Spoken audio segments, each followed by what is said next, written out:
Good. Alrighty, everyone. Thank you for coming. Happy Pi Day, and welcome to our fourth Dean's Digital Cafe of the spring term. So I'm William Letzu. I'm an assistant professor in biological and chemical sciences in the College of Arts and Sciences here at New York Tech. And on behalf of Dean Quigley of the College of Arts and Sciences, I'd like to welcome you all to today's event. I'd like to remind everyone that today's talk is being recorded. We'll be taking questions after the presentation, but feel free to enter questions into the chat at any time. Making some noise. Okay, sorry about that. All right. I'd also like to invite you to join our Canvas course here at the link I've just posted in the chat, where you can watch recordings of today's and past events. All right. So before introducing today's speaker, Dr. Alexander, I'd like to acknowledge the land. The Long Island campus of New York Tech sits on a larger territory known as Pominoke, which was home to numerous indigenous communities, including the local tribes of the Matancox and the Merricks. I'd like to acknowledge the land, the stewardship and sovereignty of the native peoples, and their enduring importance, even in this virtual environment, to our working community here today. All right, people. All right. And with that, I'd like to introduce our today's speaker. So Dr. Robert Alexander is a cognitive neuroscientist with over 15 years experience in vision research. Dr. Alexander received his PhD in cognitive science from Stony Brook University in 2013. He became a full-time research faculty at SUNY Downstate Health Sciences University in 2014, and just last fall joined NYIT faculty as an assistant professor of psychology.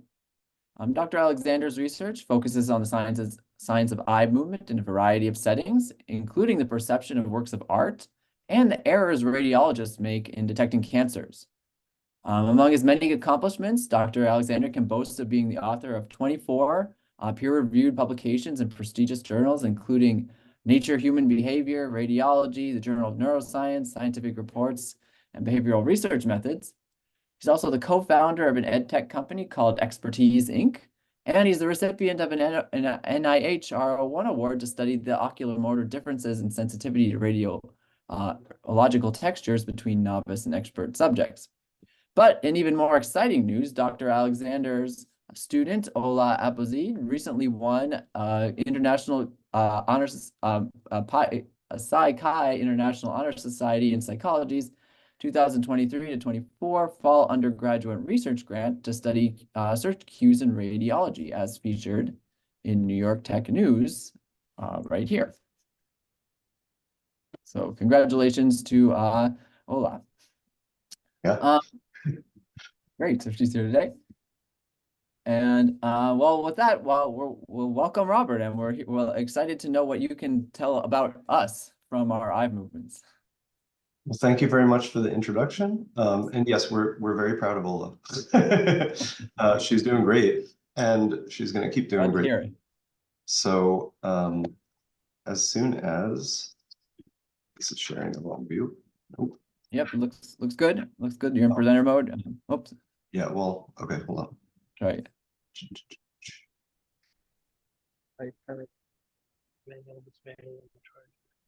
But the wrong one now? No, that looks good. Okay. There we go. I can see it. Looks good. You're in presenter mode. We're good to go. Okay. So yeah, if anyone's coming to Source, you should also look for Ola there, because she'll be presenting on the work that she's doing as a part of that that award that she won. But yeah, so I'll be talking about eye movements, and as you just heard, I'm an assistant professor of psychology and counseling.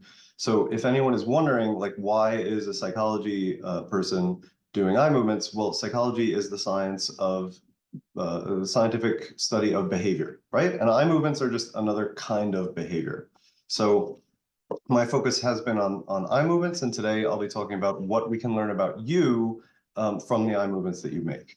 And I'm going to answer this question very quickly, and then the rest of the talk will be focusing on particular things that we can learn, and so that you get a better feel for exactly how this works. So first off, when I talk about eye tracking and eye trackers, what I'm talking about are devices that can measure your eye movements. And since the iPhone 10, actually, pretty much everyone has something capable of eye tracking on them right now. In fact, in this meeting, if you can see pictures of individual people in the meeting, that's because they have webcams or phone cameras that are taking pictures of them, including their eyes, right? At say 30 to 120 times a second, right? So we're constantly engaged with technology that includes eye tracking capabilities. In fact, my Android phone has a setting in it that just basically turns on or off eye tracking. So there's I forget what it's called. It is attentive display. So you can, if you toggle that setting on, all of a sudden the phone now doesn't dim or turn off if you're looking at it. And it knows if you're looking at it or not because it has eye tracking features literally built into it. Apple and Meta have bought up high-end hardware companies producing eye trackers and have been incorporating eye trackers into their devices. So when we talk about virtual reality and augmented reality and things like Meta Virtual Reality Labs, they want all of us to be engaged with eye tracking technologies all the time. And most of us, again, already have something that's capable of doing that right now. So that means that this technology is very accessible, like everyone you know has it. And the actual assessments are non-invasive. Like I said, I can just toggle a thing on my phone that starts doing it and nobody thinks twice about it. So it's not like a blood draw where we can find out things about you, but it's got some potential risks involved. It's not pleasant and so on. Eye tracking is just, it can be there or not, and it's very accessible. It's very non-invasive. The technologies are only improving over time. So you should expect to see more out of the eye tracking community, really. But to answer the question I posed at the beginning of the talk, first I have to talk a little bit about what eye tracking actually measures. So here's a figure that I really like. This is not my figure. It's from a 2020 paper that just describes data commonly captured by eye trackers. And then in a moment, I'm going to show you what we can infer from that data. So what can we find out about you from these different things? Here, again, if you think of an eye tracker as just a camera that's taking pictures of your face and eyes, just stop with me for a moment and think about what that means, right? What can you tell and what can you measure about a person from just looking at a photo of them, right? So you can tell a lot. You could, and if you're talking just about eyes, we can tell, for example, if their eyes are open or closed, right? If we're taking multiple pictures over time, you can tell, let me see if I can laser pointer here. So you can tell if the eyes are open or closed. If you're taking multiple pictures over time, which we're doing in this talk, if your camera is on, you're getting, again, like 60 pictures a second being transmitted through the computer. You can measure how long the blinks last, how frequently the person is closing their eyes and opening them. This is my professor. Oh, he's We can measure the distance between the person's two eyes, right, which tells us a little something about potentially how their face is structured. We can measure the eye movements. If, again, you're sampling pictures over time, you can see that the eye is looking this way now and looking that way in a moment. If you have a camera that takes enough pictures, you can determine when the eye movement started, when it stops, what the velocity and acceleration are, because you're talking about the position, and then a position, and then a position, and over time you can measure the speed of that. So the camera that I use in the lab samples 2,000 times a second, so we get that information, right? You can tell whether the eyes are red or watery or dry.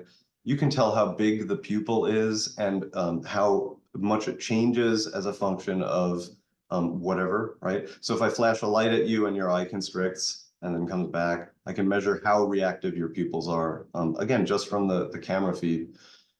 If the resolution of the camera is good enough, I can tell the color of your eye, I can tell the texture of the iris, right? You could potentially see the shape of a person's eye, the skin color around the eye, how thick the eyelashes are, whether there's eye makeup, whether the person has an eye tattoo. right? And that obviously tells you something about the person, because there are particular kinds of people that get eye tattoos and then people that don't, right?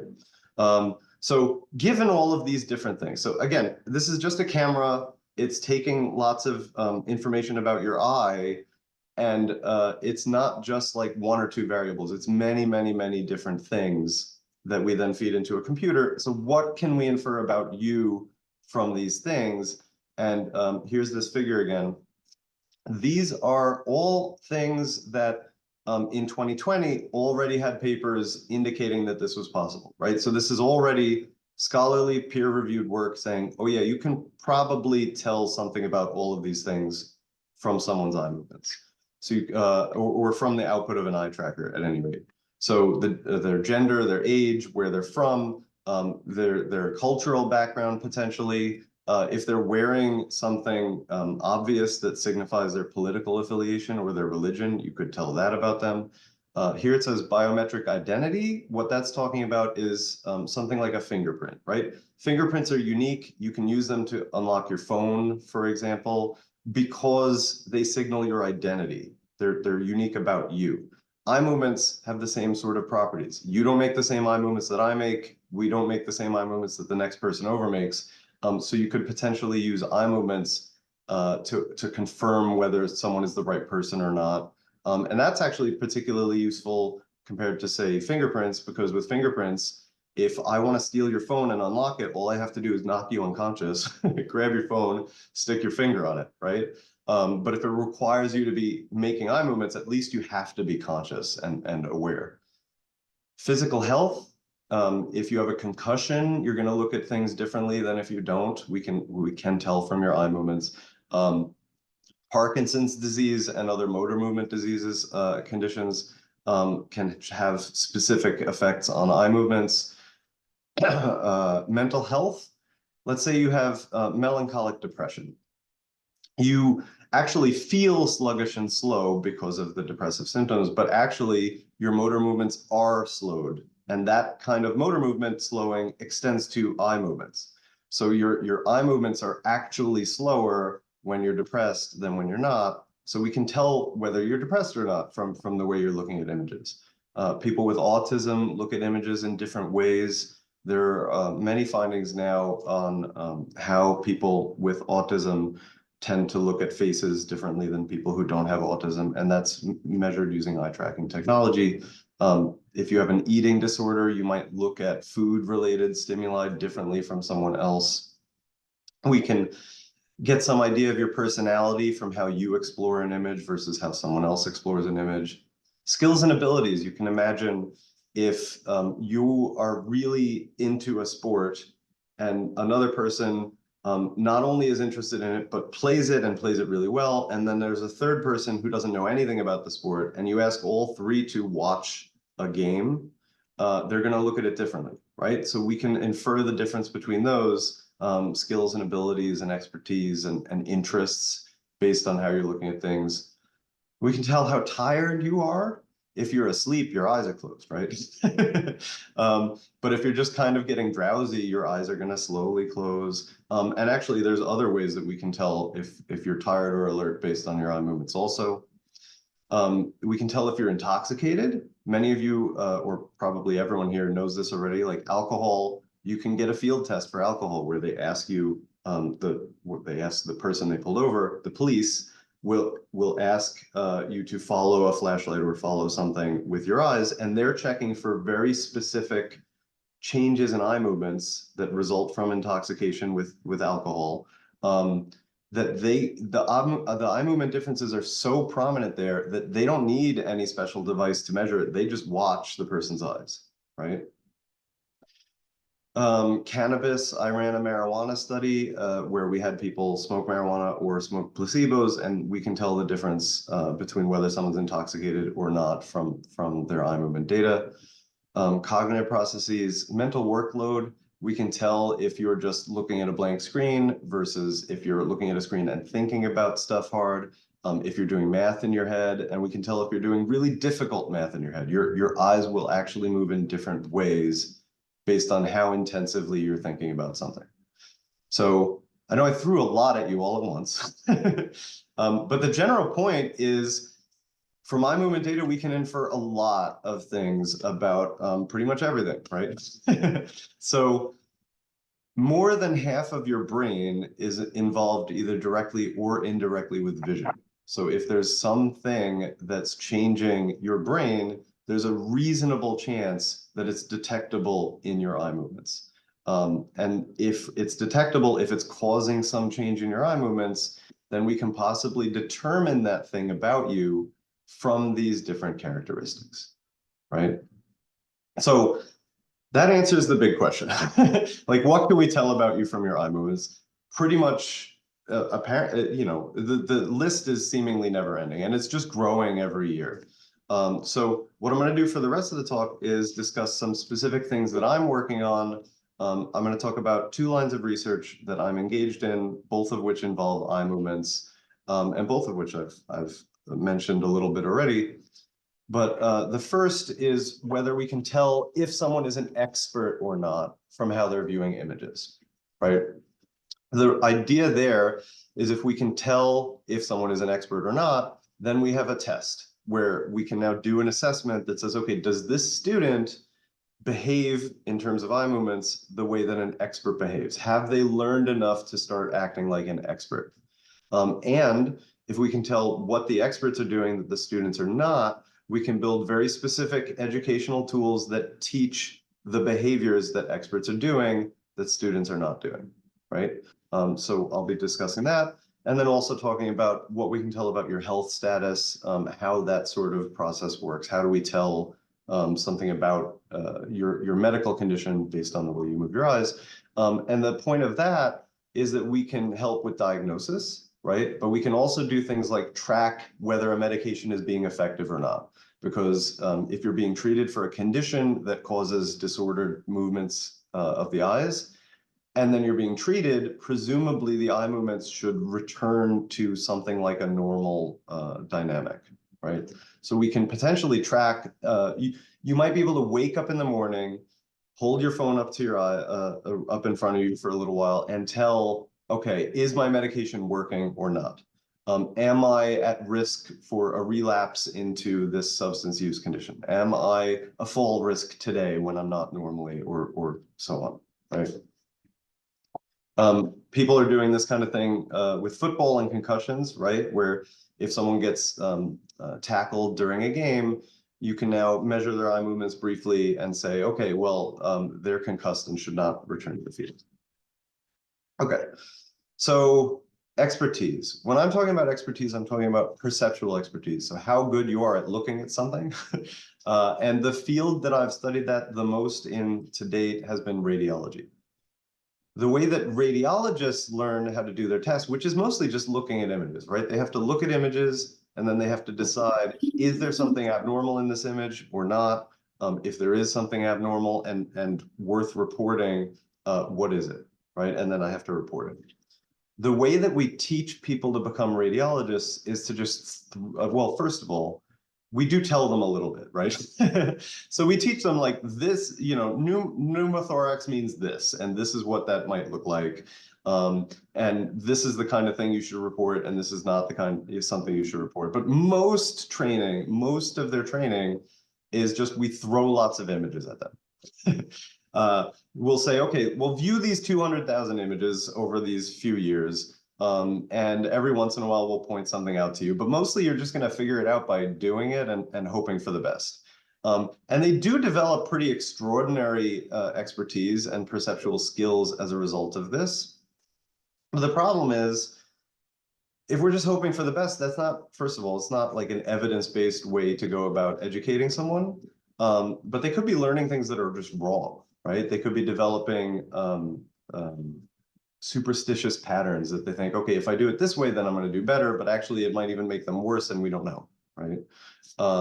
Or they might be learning visual features of the images that are useless to them, or it just might be suboptimal, right? So if we can find out what the top experts are doing exactly, like precisely measure where they look, figure out why they look there, then we can build tools that either, again, assess whether the experts, whether someone is acting like an expert or not.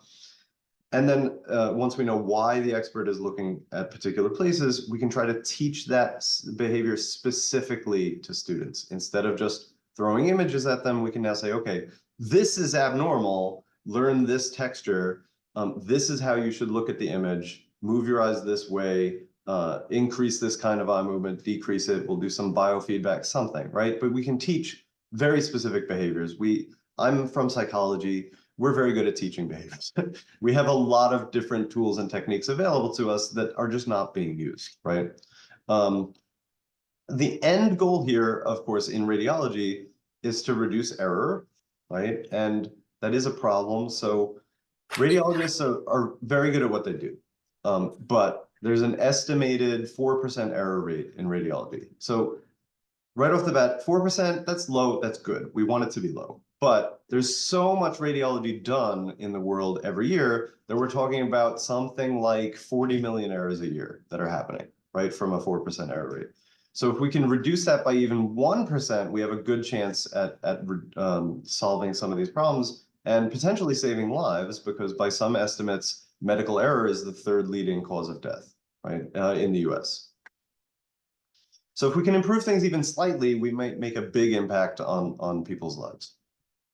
So I told you that we basically don't give radiologists specific instruction. That's not entirely true, so it's mostly true. Mostly they learn by just looking at images. But there are some specific things that are often taught, again, worldwide.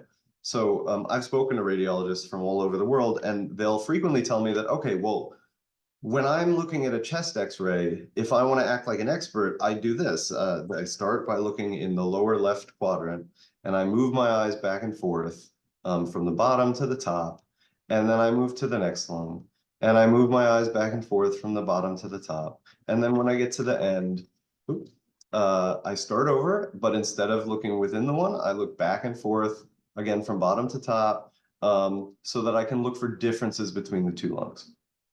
And they'll say, this is what experts do, because this is what all of my mentors say that I should do, and this is what the textbook says that I should do.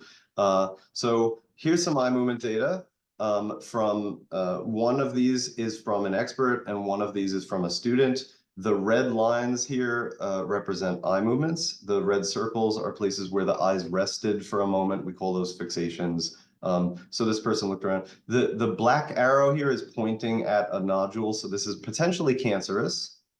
And you can see here, both of these people looked around and eventually got to the nodule. One of them looked at just a few places and got there. One of them was much more thorough and looked at all different kinds of places. Let's see, do people have their videos on? Yeah. Let's say, show me some hands. Who here thinks the one on the left is the expert? Okay, and who thinks the one on the right is the expert? Okay, so we got some mixed answers here. And that's good, because the reason you're not sure is it's not clear, right?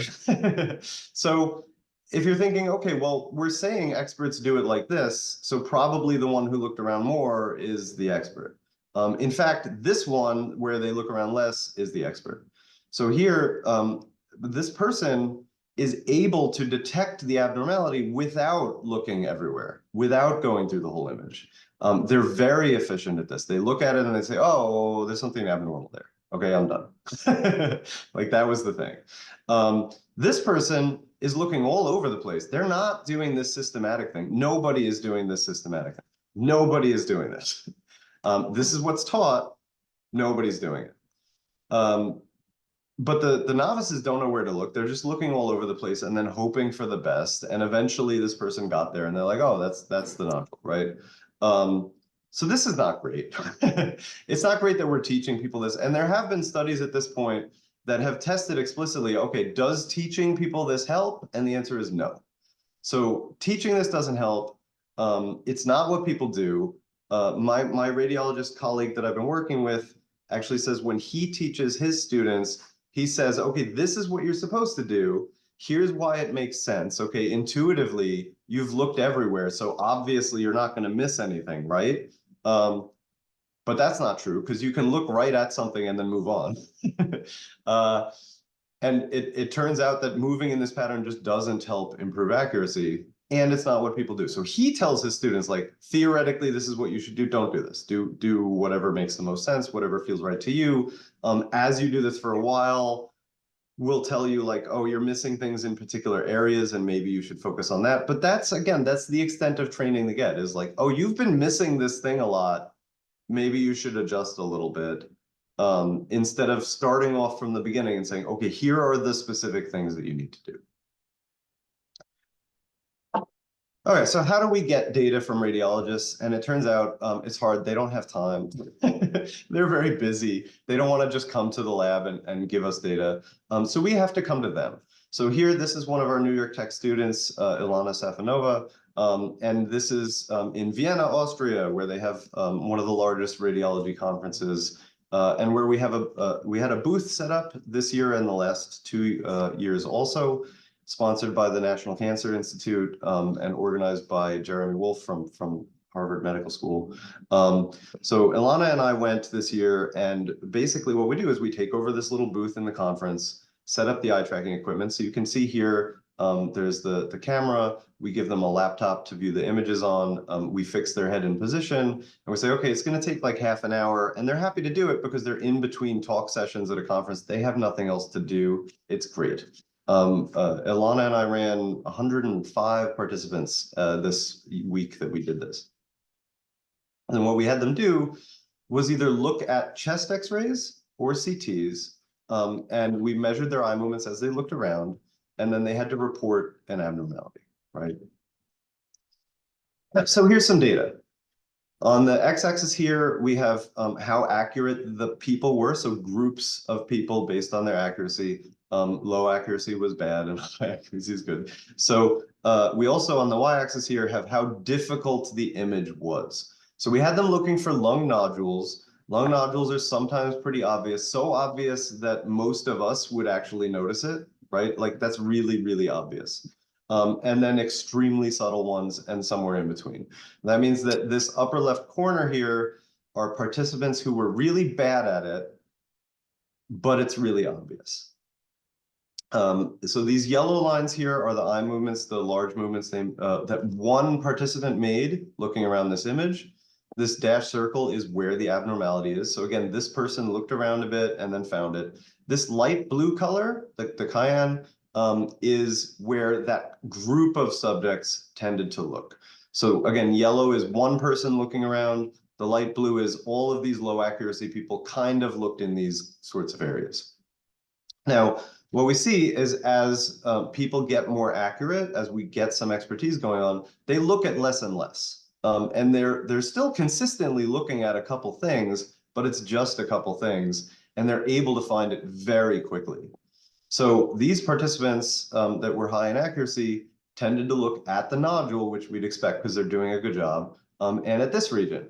So now if we find out what makes this region special, what is nodule-like about this that makes experts say, okay, we should consider that, and also we should consider this, we can take that information and train people based on that very specific information, right? So that's the idea behind the project. Here's some more data just to show, as the nodules become more subtle, the people who are low in accuracy miss them, right? That's why they're low in accuracy, is they're missing nodules. So here, they never looked at it. Here, this person kind of sort of looked at it, but that was it. But generally speaking, they're not seeing this. As you become more of an expert, they are noticing it. In this particular task, we told people that there was always a nodule. So the experts keep trying till they find it. So this is the reason it looks like the experts are looking around more, is because the novices are giving up.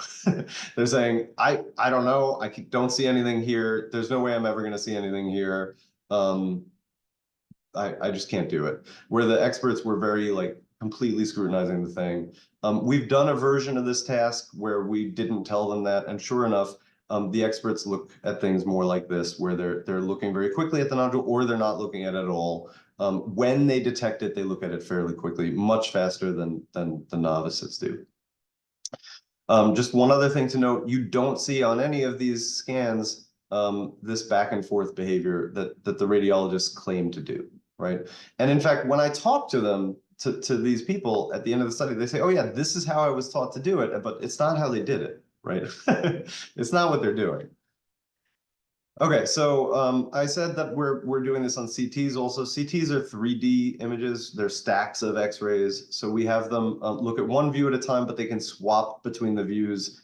Here you see eye movements superimposed on the actual CT images and segmented lungs. So you can just get an idea for the complexity of the data that we get from here. So they look around and we can show the same thing, that experts tend to be faster at finding nodules. But we have much more complex data here, because now people are looking for things in not just X and Y on the screen, but also in the Z plane. And I'm not going to go into detail here. I just wanted to show you, like, it's complex. And what we're doing now is figuring out what we can learn from that added complexity. What does this difference in the task tell us about how people look at stuff in general? You'll notice these resemble movies, right? So we're used to looking at things in real life. We're not looking at static images most of the time. We're looking at things that can move, or we're moving through them, right? So this sort of visual behavior is more relevant to real life, and we're going to see what we can find out from them. Here's another example. This is aviation. I thought this was a video. Should be a video. Give me 1 second.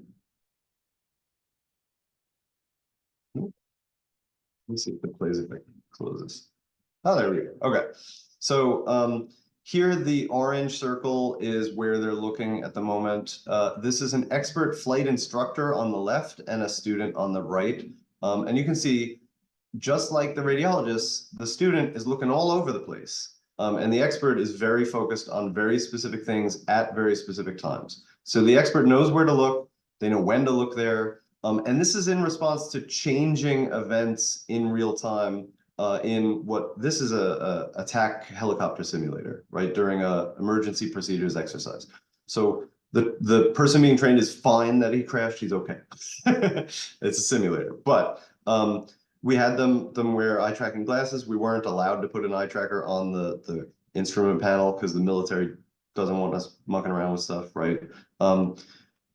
But again, you can see that eye movements are different based on your expertise in this task as well. Here, the hotter colors, like the more red there is, the more the person looked at those places. And here the novice looked all over the place. So this is the group on average, right? Novices tended to look all over the place. Experts tended to look at a few very specific gauges that were relevant to the task at hand. And they looked at them at the right time.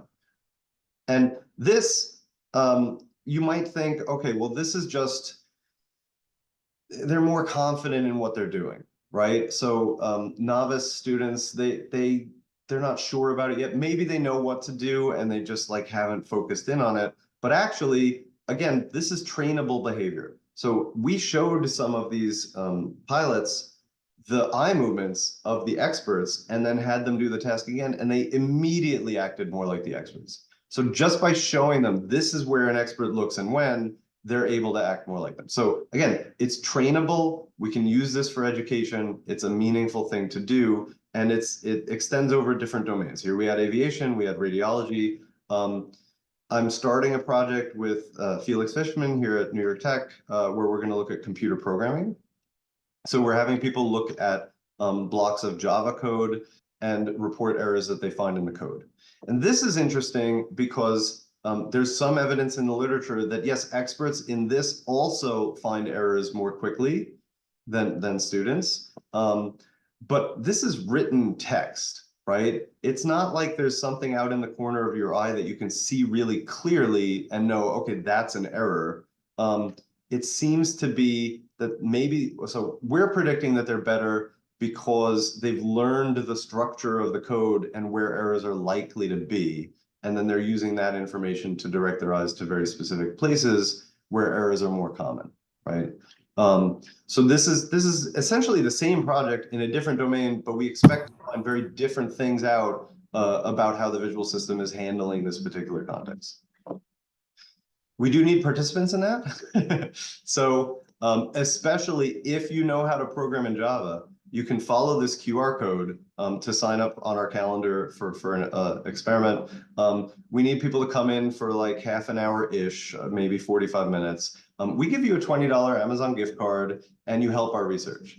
And now if you're listening to this and thinking, well, I don't know Java, so they don't need me. In fact, we do, right? So we're measuring expertise. We need people at all levels of expertise, including I have no idea what Java is, right? I've never seen Java before. I don't know what I'm doing. Do you actually need me?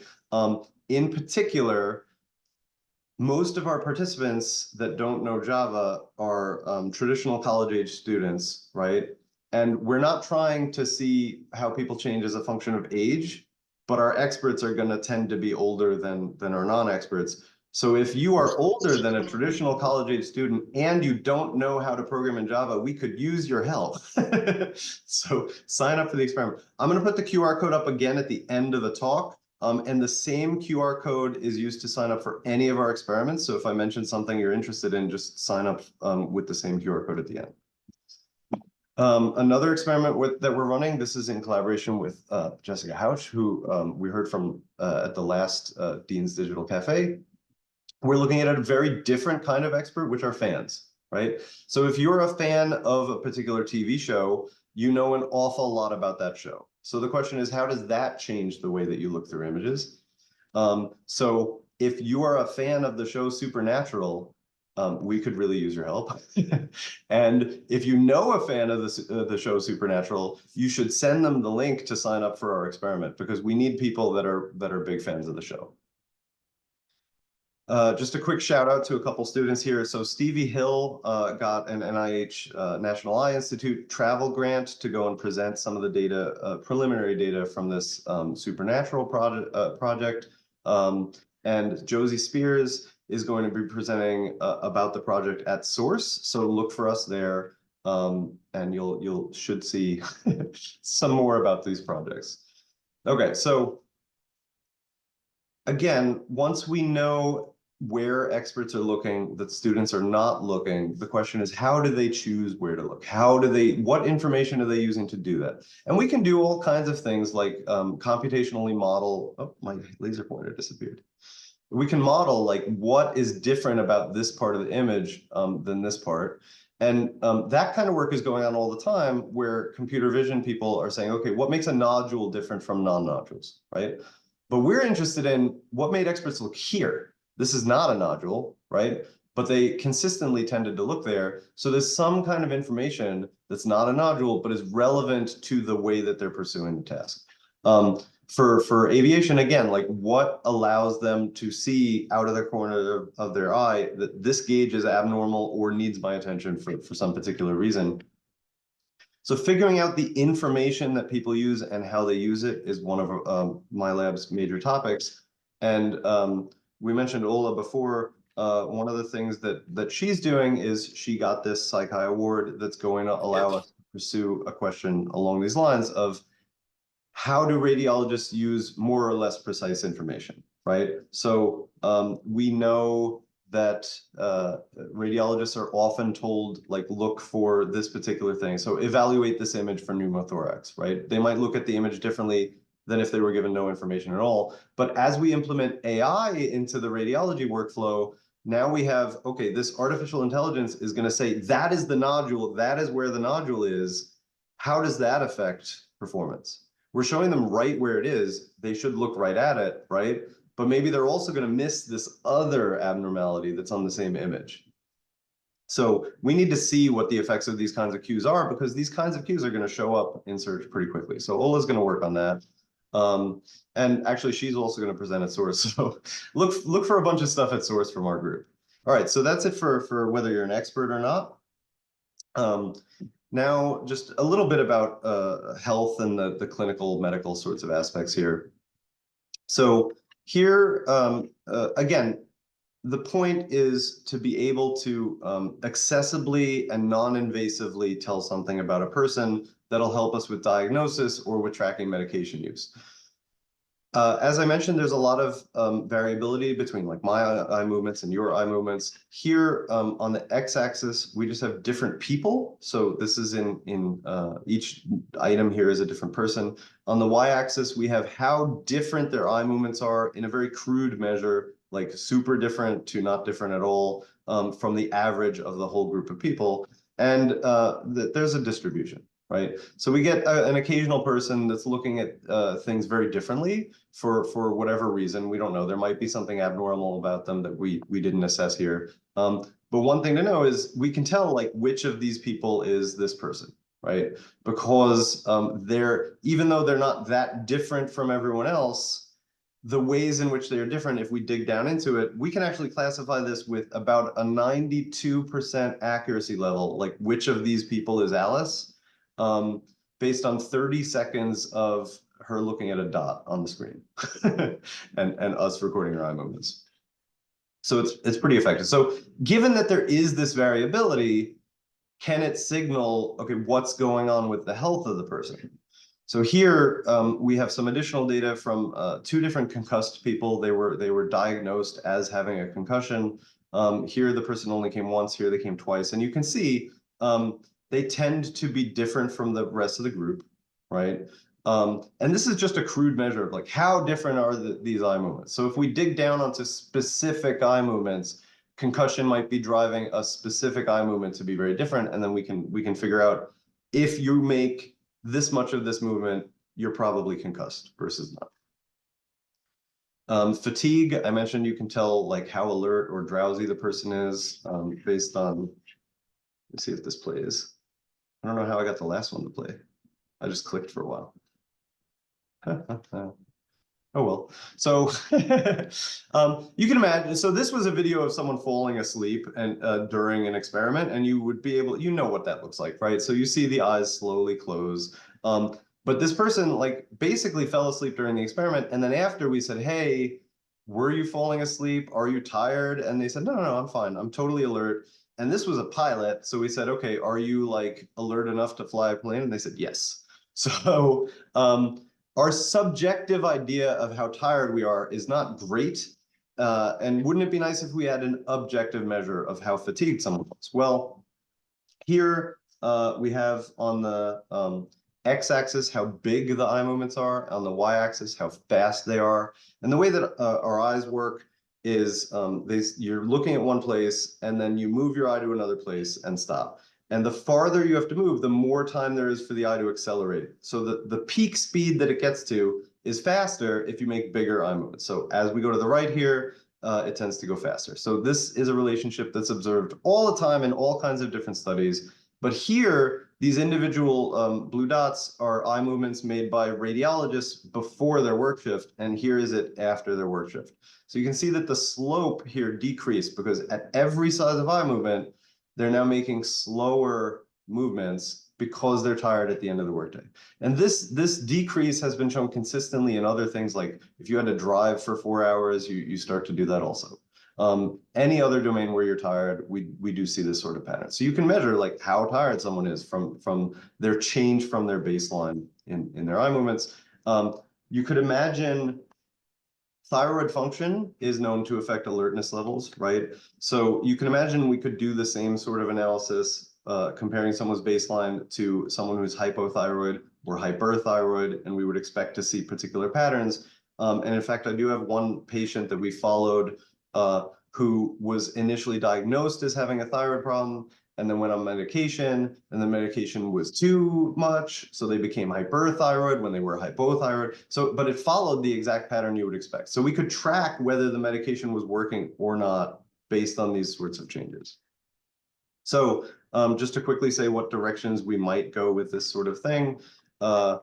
One thing I'm doing is I'm starting to think about whether we can measure vestibular function or not. Macular degeneration has obvious visual effects, and so presumably we know that it affects your eye movements, right? But how well can we use that as a diagnostic or treatment measurement tool? Same with glaucoma, right? Like these are low-hanging fruit where we know it affects eye movements, but the question is precisely how and in what way and how can we use that? So obviously this involved a lot of different people because I had radiologists and pilots and so on. So I'd just like to thank, again, Jessica and Felix here at New York Tech, all of the students involved in our human factors and neuroscience lab. So again, at Source, if you see this logo somewhere, that's us. You can stop by.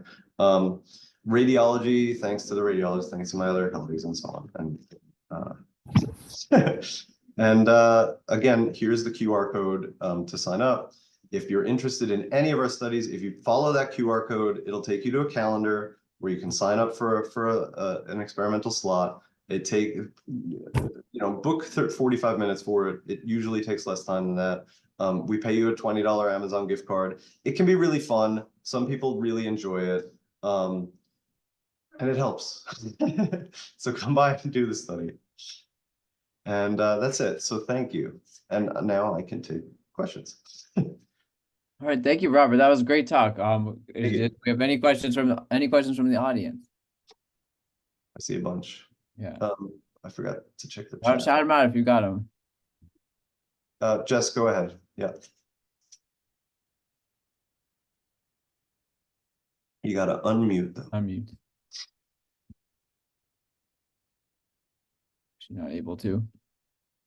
Estefania. Sorry, I Oh, didn't sorry. actually have a question. I was just Oh. clapping and then congratulating Stevie and Josie in the chat. Oops.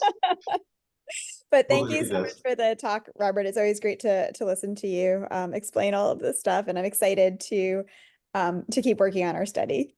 Yeah, it'll be great. We need more fans though. So again, if you're a fan of supernaturals, come and do the study. I saw some other questions, but Estefania, did you have a? Slip their hand. Well, I have a question. Sure. I have a couple of them actually. So you're tracking these very like specific movements, the saccades, but like how does kind of sometimes you get like a panoramic view of a scene, right? Like how can you tell like focus or not? Like if someone like a radiologist might just look at the whole thing without the whole image without focusing. So how would that show up? So there's a few different ways. One, they would, if it's important to them. So you and I, whenever we care about something and we want to get more information from it, we look straight at it, right? Because the center of our vision is where we get the most spatial detail. We get the best, highest resolution processing. So the theory that exists in radiology right now is that yes, you do sort of see things out everywhere, but then you move your eye to the relevant place, right? So I can measure that and infer from the fact that you looked here that you saw a reason to look there from before you looked there, right? So we get a sense for that. But we're also planning to do stuff like put textures of information that we synthesize and generate in particular ways to either match abnormalities or not, put them out in the periphery and measure, at different distances, at different levels of expertise, how well do people recognize this?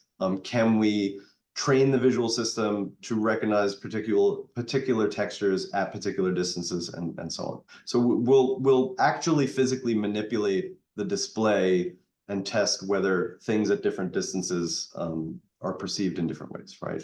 So even if we're looking at the whole image, we're still looking at something. Even we're never really looking at everything at once. We always have. Yeah, I mean, in there's some reason to believe that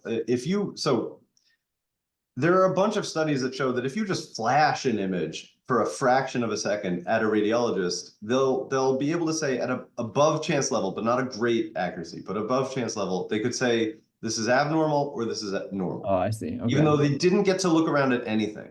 Okay. So in the initial moments of seeing an image, they get information from all over the place.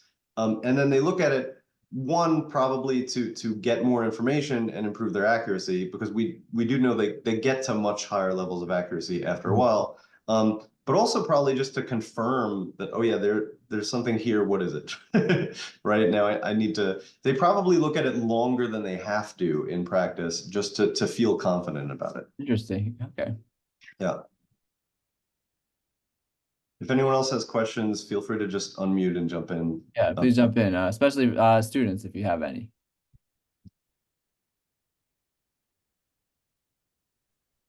I just have a quick question. Sure. You were saying that for the attack helicopter simulation, you used eye tracking glasses. Is that Yes. kind of technology coming to like AI glasses, like Google's glasses or Apple's glasses, that kind of technology we're looking to? It's a similar idea. The glasses that we used were made by SMI that was subsequently bought by Apple. But it's basically two cameras on the glasses on the bottom that point up at the eye to record where the person's eyes are pointed, and then one camera pointing out at the scene so that we can tell where the person is looking. And there's a number of different companies that still make that kind of glasses, but yeah, I think Google Glass had that same sort of thing. Certainly, augmented reality type devices would have something like it, right? Where a lot of those are using eye tracking to try to reduce the bandwidth of how they display the images, because we only need the highest resolution where we're looking, right? So they have eye tracking built in, not to get information about you per se, but to help the hardware process stuff. But it's there. And if you can get access to it, then you can use that information the same kinds of ways that I've been talking about. Yeah.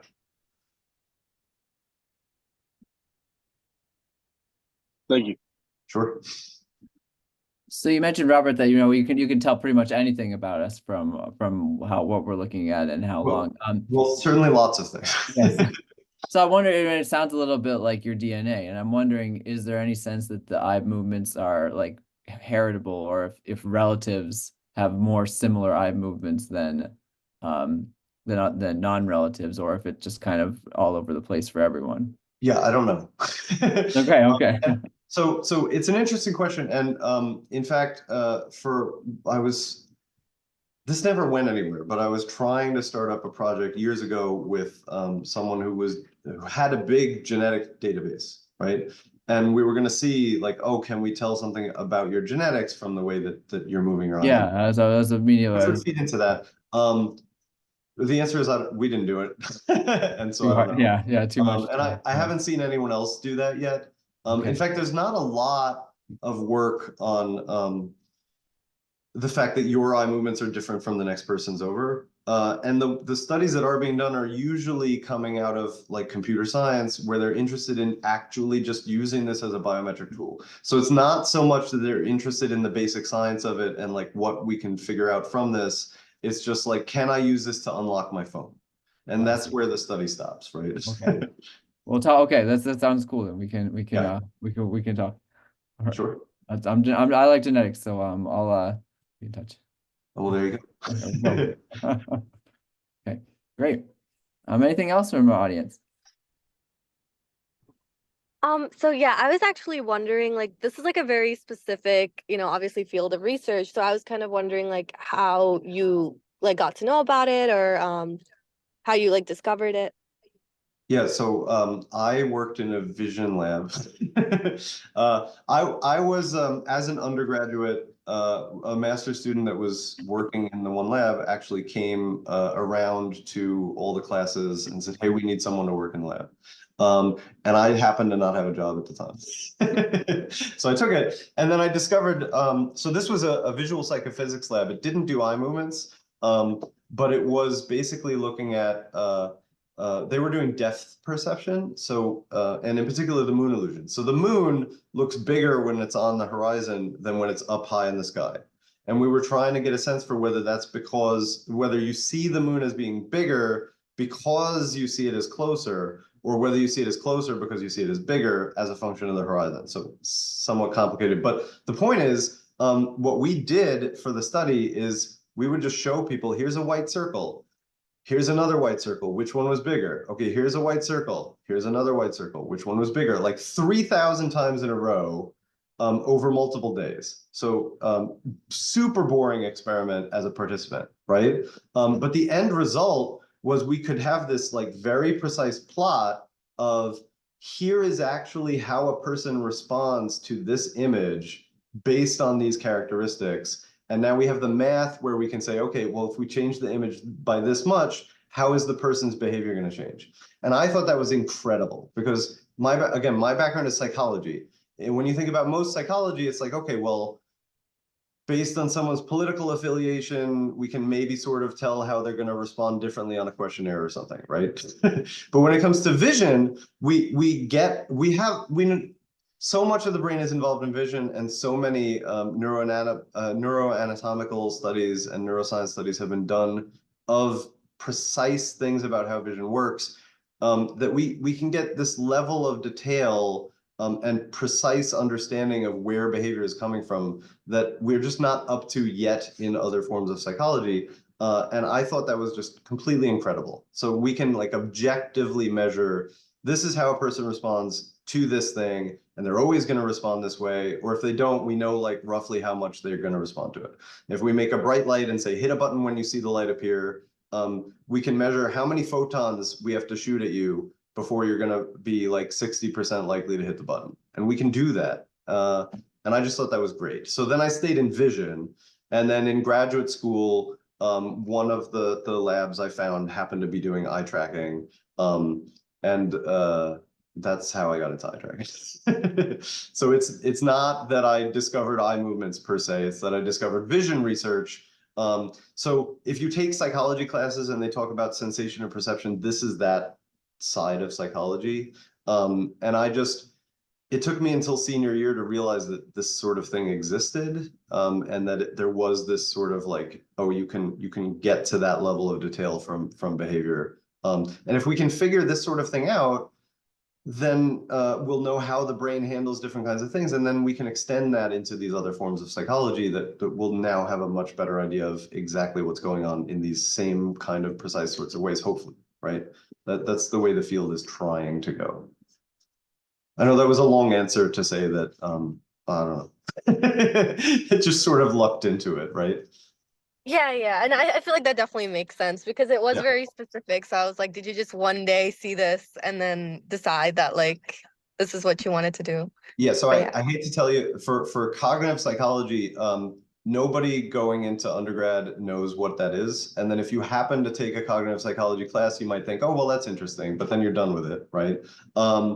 So most cognitive psychologists don't like go into it saying, I want to be a cognitive psychologist. They just happen into it through whatever random thing. So my undergraduate mentor got into psychology as a whole because he came back from the war and there was the GI Bill and they would pay him to go to school, and he happened to meet a dean on a bus who said, hey, you should come and do psychology.